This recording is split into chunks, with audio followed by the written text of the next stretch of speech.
Okay, guys, it's Josh from Boorman Lawyers. I'm just here outside Cloncurry Magistrates Court, small little country town about an hour and 20 minutes outside of Mount Isa, the famous Queensland mining town.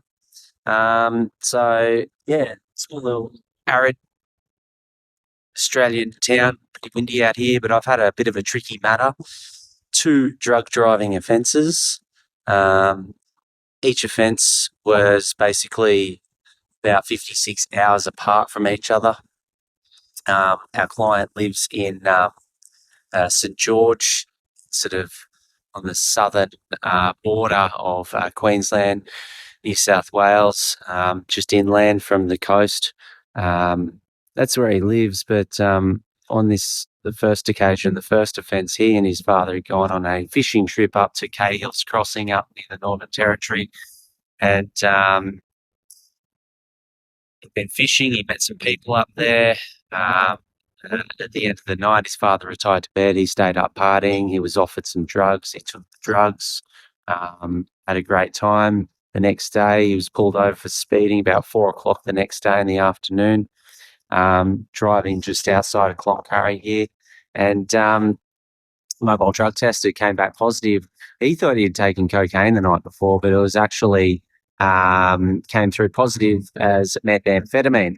Now, tells me he was intoxicated. Whether he knew exactly what he was taking is probably a big question. But he came back strong as methamphetamine, and he was charged with a drive with relevant drug present in the system. So he then continued on his journey back from Cloncurry area to St George. It's about a two-day trip. He was with his father. His father drove the rest of the way. And then he had a 24-hour suspension. So he waited that period of time. And then he waited another day before deciding to drive. He's pulled over by police for a mobile drug test, random test, and he was still positive from the 3 nights earlier when he consumed the drugs. So very big shock to the system that it was still present, but he was charged with the same offence again. So we did have to do a bit of shuffling around. He also works offshore in the mine, so he wasn't able to attend either of the first court mentions. So we arranged for the St George matter to be transferred up to Cloncurry to meet up with the first drug driving offence, and we had both matters adjourned to today, October 2025, here at Cloncurry. We wanted to group them together. Certainly with these sorts of situations, you do not want to deal with one and then deal with another, because then basically they're doubling up on each other. You want them done at the same time. And that's what we did today. His history was a bit problematic. He did have a similar drug driving offence about 18 months ago. He had 2 prior drink driving offences 17 and 25 years ago. They were sort of not really taken into account as much. But the one from 18 months ago did make these offences categorised as second or repeat offences. So minimum period for a second drug driving offence is 3 months. We explained to the court that, he's a hard-working man. He works in the mines. He earns good money. He's subject to regular drug testing. So he works 6 weeks on Indonesia and that's 4 weeks off. So, certainly while he's at work, he's taking drugs. So we submit that there's no drug addiction issues here, but it's clear he does like to party with these sorts of things and partake in the consumption when he's off work. He's got 2 children. He's going through a messy divorce over the last 3 years, very, very toxic divorce. So, that has been draining on him. He did the traffic offenders program, first time he's ever done it.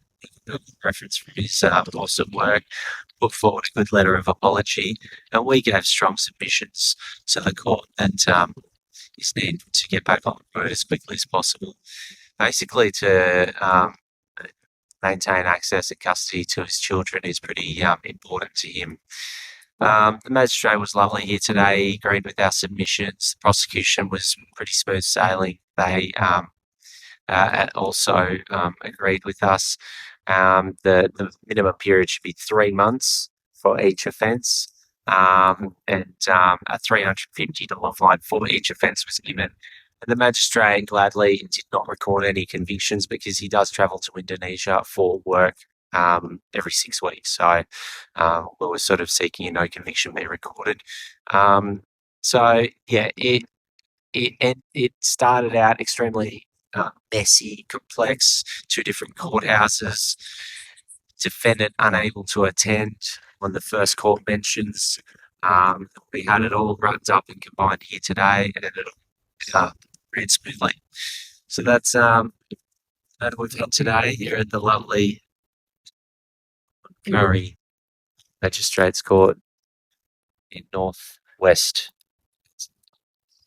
I want to thank you for tuning into Boorman Lawyers today. You can catch us at any of the usual social media platforms. Please subscribe to our YouTube channel. And if you've got any questions or queries, please don't hesitate to contact us on 1300 941 900. Hey guys, thanks for tuning into this video today. I really hope it was informative and helpful for you. There's another couple of videos below that you might want to check out that may be very useful for the process that you might be going through at the moment.